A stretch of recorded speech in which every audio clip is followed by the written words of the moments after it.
Hey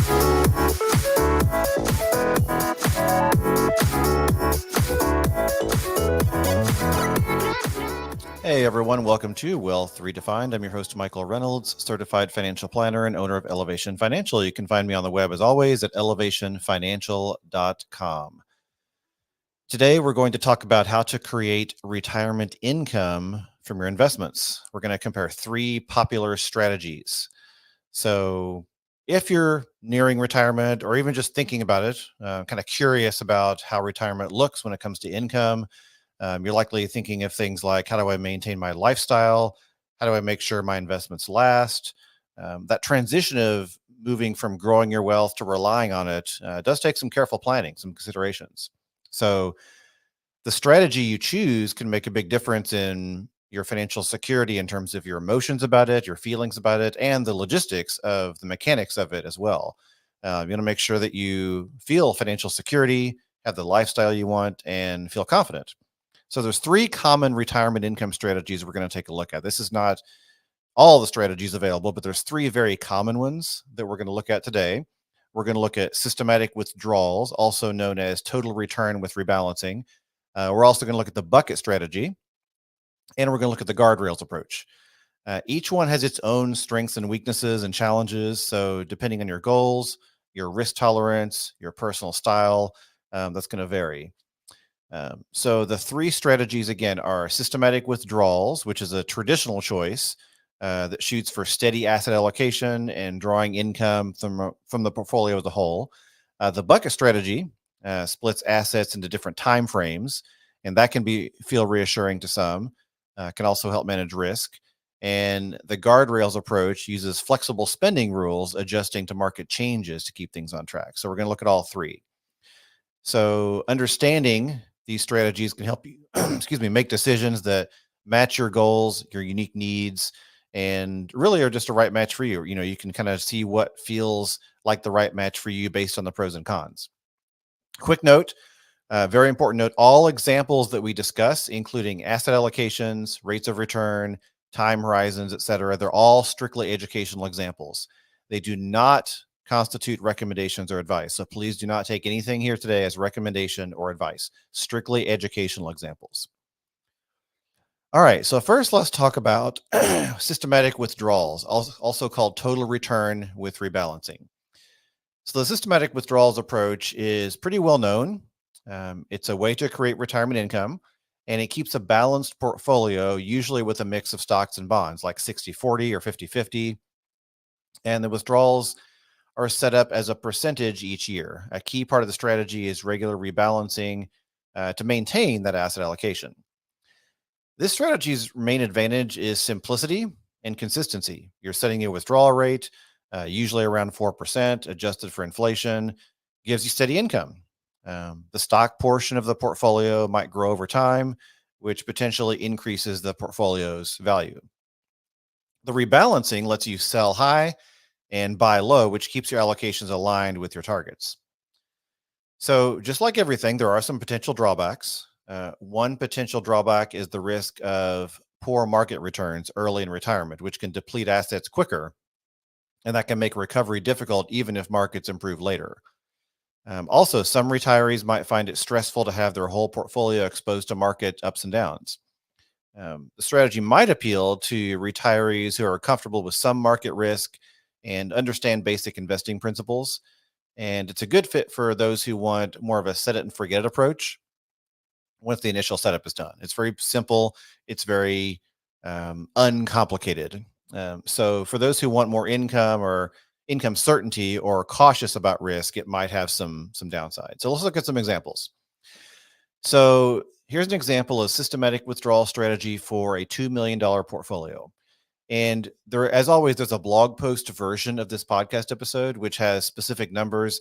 When you get into nitty gritty numbers on a podcast, it gets kind of, eyes glaze over and it's kind of difficult to follow. So I'm not going to go for like a lot of specific nitty gritty numbers, but if you want those specific nitty gritty numbers, go look at the blog post and you'll find those numbers in there. I'm going to speak in general examples though as we go.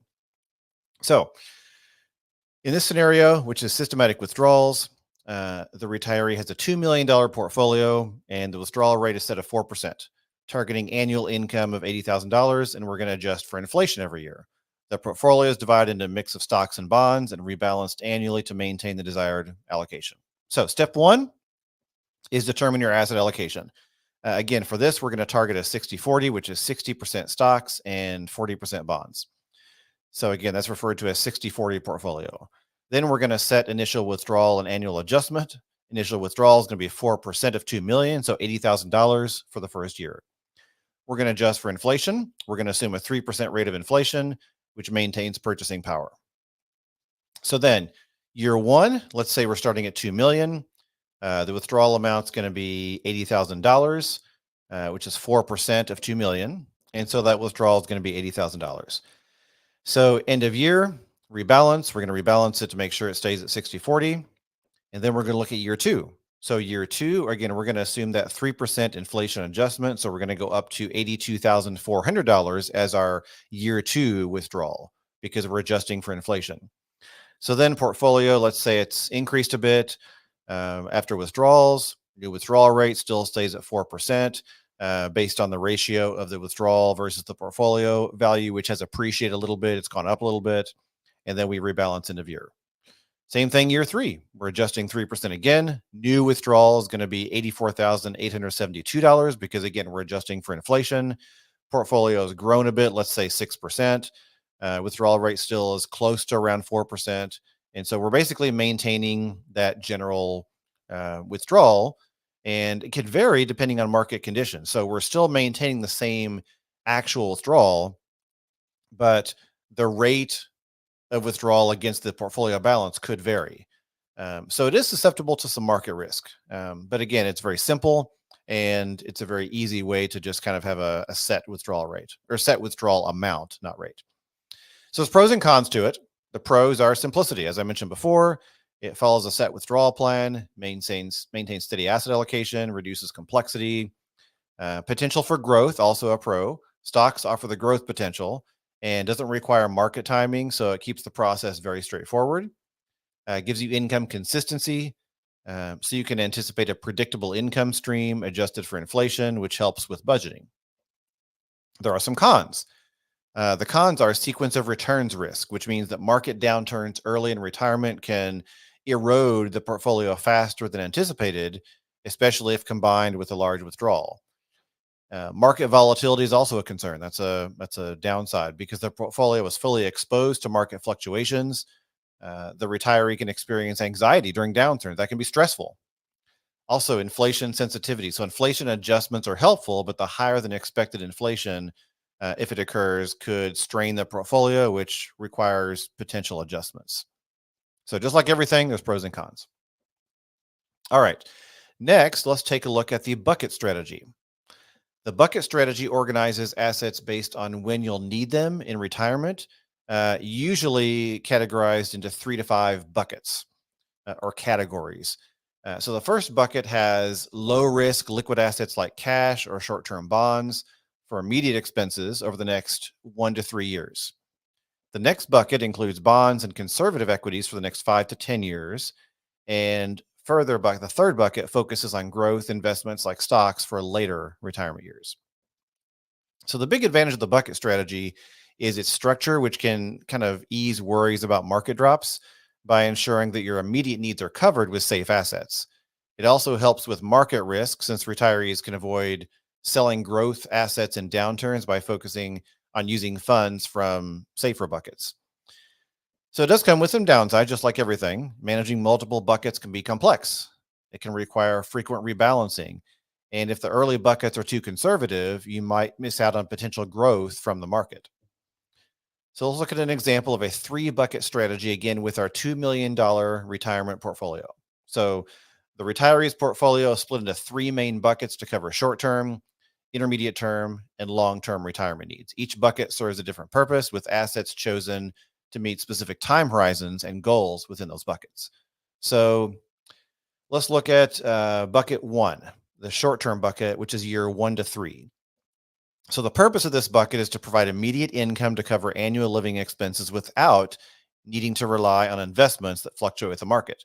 So let's say the allocation is $300,000. You've got 3 years times $100,000 income need, and the assets are highly liquid, low risk, things like cash, money market, short-term bonds. The example allocation could be $180,000 in cash, and then short-term bonds, let's say 120,000. The objective of this bucket, again, is to ensure that you have ready access to funds to cover the first 3 years of expenses without tapping into investments exposed to market volatility. So the setup provides a cash buffer that can reduce stress about short-term market swings. So bucket 2, which is your intermediate term bucket, that's years 4 to 10. The purpose is to support midterm income needs, balancing some growth with some income potential. So the allocation in this case would be 700,000, covering years 4 through 10, and it's a mix of bonds, dividend-paying stocks, and balanced funds. So an example allocation might be intermediate term bonds, $300,000, and then another 250 in dividend funds or ETFs, and then 150 in balanced funds, which is a stock and bond mix. The objective of this bucket is to maintain a balance between income and modest growth. So the dividend stocks and balanced funds can provide some growth and income, while the bonds add stability. So as bucket 1 depletes, this bucket can be tapped to refill it, which ensures a steady income while minimizing the need to sell volatile assets. Bucket 3 is long-term. Bucket 3 is years 11 plus, and the purpose is to kind of give fuel to long-term growth to sustain that income in later years and provide protection against inflation as well. So let's say your allocation in this bucket is 1 million, and it's really focused on growth investments, diversified mix of equities like stocks and equity-focused funds. An example allocation could be, let's say, US large cap, $500,000, international 250, more growth funds and ETFs, other 250, just kind of a mix of equities, kind of aggressive growth oriented funds. And again, this bucket is shooting for higher returns. We're looking to counter inflation and maintain purchasing power over the years. So with an 11 plus year time horizon, that bucket can afford to be more aggressive because the retiree won't need to draw from it immediately. Over time, the growth investments in that bucket can support the longevity of the portfolio and start to fund bucket 2 and bucket 1. So managing and rebalancing the buckets, you want an annual rebalance typically. If bucket 1 is depleted or running low, funds from bucket 2, if it's grown, can be moved over. So profits from bucket 3, especially after strong years, can be used to refill bucket 2, keeping the overall portfolio balanced and support the next phase of retirement needs. So let's say there's a market downturn. If the markets decline, the retiree can rely on bucket 1 for immediate expenses, giving bucket 3 time to recover. This minimizes the need to sell stocks during a market low, which protects that portfolio's long-term potential. So what are the pros and cons of the bucket strategy? The pros are income stability. Bucket 1 holds 3 years worth of expenses in this scenario, and those are stable assets, again, like cash, money market, etc. And that can give you peace of mind regardless of market performance. It's also flexible. This approach allows for adjustments depending on how markets perform and your changing needs. Also, it mitigates risk somewhat by structuring their portfolio in phases. The retiree can avoid taking withdrawals from volatile assets during down markets. As always, there are some cons. The cons are it's more complex. Managing multiple buckets requires monitoring, periodic rebalancing, and strategic refilling, which can be time consuming. Also, you can potentially be too conservative in those early buckets. If too much is kept in conservative assets, inflation could diminish purchasing power, which can necessitate greater reliance on the growth bucket over time. Also, it involves some market timing for refills. Deciding when and how to replenish each bucket involves a bit of market timing and discipline, and that can be challenging, especially if the market is volatile. All right, finally, let's look at the guardrails strategy. This is number 3. The guardrail strategy is an approach that offers some flexibility because it adjusts spending in line with portfolio performance. So it starts with an initial withdrawal rate, typically, let's say 4 to 5% of the portfolio's value, and then it sets upper and lower limits for spending.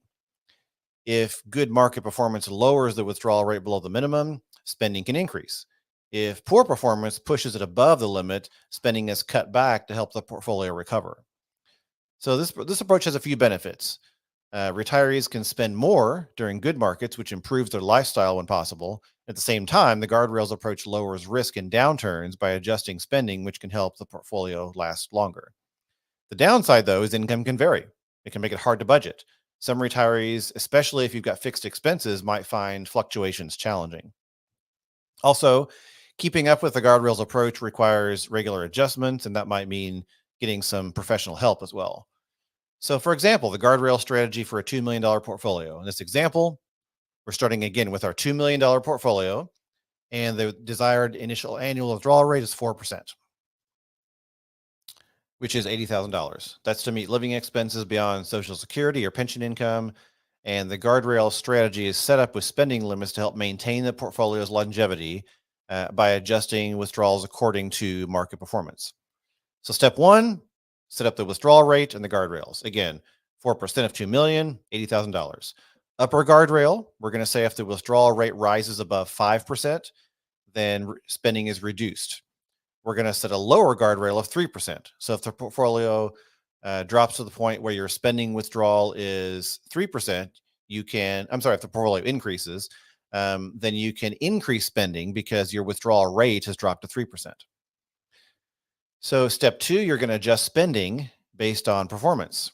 So let's say year one, you're at 2 million, withdrawal rate is 4% because we're doing 80,000. Upper guardrail is 5%, lower guardrail is 3%, no actions needed because you're still within that guardrail.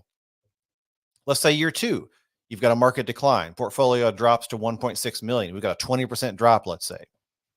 Withdrawal rate of 80% is now 5% of 1.6 million. Now we've hit that upper guardrail. So the action to take is spending is reduced to bring the withdrawal rate back within the guardrails. So new withdrawal rate, 4% of 1.6 million is $64,000. So we adjust our annual spending down to 64 to preserve that portfolio. Let's say year three, we've got a partial recovery. Portfolio jumps to 1.8 million. 64,000 is now 3.56% of 1.8 million, comfortably within the guardrails. So the action we could take is we could either stick to the same 64,000 or modestly increase to 4% up to 72,000. Let's say in year four, we've got a strong market recovery. Great market. Portfolio jumps to 2.2 million. Our withdrawal rate of 72,000 is now 3.27% of 2.2 million, which is below the lower guardrail, or kind of hits that lower guardrail. And so the action we can take is to increase spending up to the 4% guardrail or 4% guideline. And now we're up to 88,000. So we're using those guardrails up and down to kind of figure out what to do about our spending. So as always, pros and cons. Pros of the guardrail strategy is it's market responsible flexibility. You adjust your spending based on market performance, which allows retirees to have higher income in strong markets and reduce spending in downturns, which can help protect that portfolio. It also reduces sequence of returns risk. So by lowering withdrawals during poor market years, it minimizes the impact of early market downturns and kind of, again, preserves portfolio. Prolongs the lifespan of your portfolio. The guardrails approach helps you stretch out savings over the long term, and that could potentially sustain income throughout retirement, and especially is useful if you have longer life expectancy or want to leave a legacy. Gives you enhanced lifestyle during good markets. You can increase spending when the portfolio performs well. It gives you kind of a higher standard of living when feasible, rather than sticking rigidly to a fixed income. It's also a structured framework. One of the advantages is it provides clear rules for when to adjust spending, which offers you a defined approach rather than ad hoc decisions. The downsides, the cons, are income variability. The big one is that spending adjustments can lead to fluctuating income, which makes budgeting challenging. The inconsistency can be difficult if you've got fixed monthly expenses or you just want that predictability. Also requires ongoing monitoring. So you want to have regular reviews and make adjustments as necessary. So it is a bit labor intensive. Also, potential spending cutbacks and downturns. So, it can be challenging if you have those cutbacks in spending and you haven't put aside extra cash, that can be challenging. It's also not ideal if you're highly risk averse because it does have some market exposure to market fluctuations. So where the bucket strategy can be a little more good for peace of mind because you don't always see the fluctuations far off because they're kind of far out in terms of time frame. This exposes your portfolio to the market overall, so it can be a little bit stressful. And there can be some complexity. Determining the upper and lower guardrails requires some planning. It's kind of an art and a science, and there's some complexity in deciding what to do there as well. So, when you're choosing the right income strategy, the key is to make sure you enjoy the retirement you want. Comparing these three, you're going to see each has pros and cons. Total return, which is systematic withdrawals, it's a very straightforward plan, very simple, but exposes you to market ups and downs. The bucket strategy can give you a sense of security during market shifts, but it could be more complex to manage and has some potential limits on portfolio appreciation due to being conservative upfront.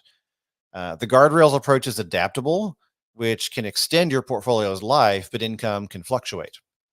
So, risk is important to define, your personal philosophy toward risk, how you feel about stability, income consistency. All these things are going to play a part in how you decide what strategy is best for you. Also, think about legacy goals. Different strategies have different impact on legacy goals. So, your ideal strategy is going to depend on your needs and your preferences, and they don't have to be used in isolation. You can combine approaches. You could use a bucket strategy combined with guardrails, for example. So lots of ways you can kind of mix and match things as well, but don't overcomplicate it as well. So again, these are kind of the three most common strategies for planning retirement income, but they're not a one size fits all, and there are more strategies to consider. We're just covering some of the most common today. So it's really an art and a science. It's about designing a future that lets you enjoy what matters most to you. So hopefully that's given you an example of how these strategies work, kind of what they look like, how they're defined, and you can think about what might be the right strategy for you as well. All right. As always, you're welcome to reach out if you have any questions. My website is elevationfinancial.com. You're welcome to send a note through my website or find me on social media. Or if you'd like to learn more about becoming a client, you're welcome to reach out by scheduling a free consultation on my website. It's quick and easy. You can schedule it right there online and we'll talk. So with that, thanks for joining me today. Have a great day. We'll see you next time.